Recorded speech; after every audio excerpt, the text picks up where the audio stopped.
Ние го изодевме целиот пат и сега стоиме во место.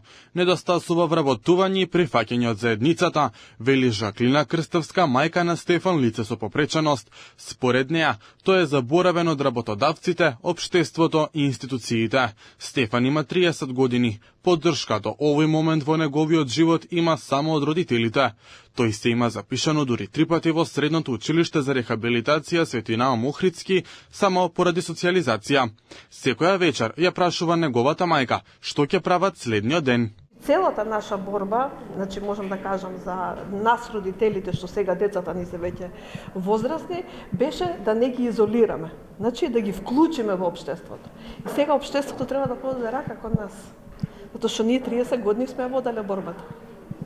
Јас сум седела дома и сум ветела албански носи со срма, само за да бидам дома, за да можам да го испратам, да можам да го дочекам. Од кабинетот на Народниот правобранител вела дека Македонија во 2011 ја имаат ратификувано Конвенцијата за правата на лицата со попреченост, но за жал нема придвижување кон подобар систем за овие луѓе. Сметаме дека овие предизвици се долготрајни, да, и системски укажуваме на системско напредување на правата на лицата со попреченост, почнувајќи од пристапноста, образованието, здравствената заштита, социјалната заштита, пред се вработувањето, при што особено го ставаме акцентот на вработувањето, односно вклучувањето на лицата со попреченост во креирањето и донесувањето одлуки.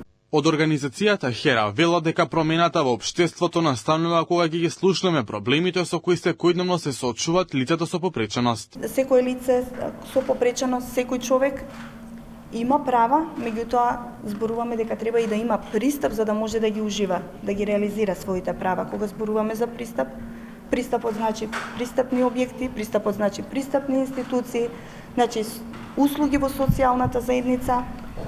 Така што сите ние заедно овде сакаме да апелираме и да допринесеме кон унапредување на пристапноста и на информациите, и на институциите, и на услугите.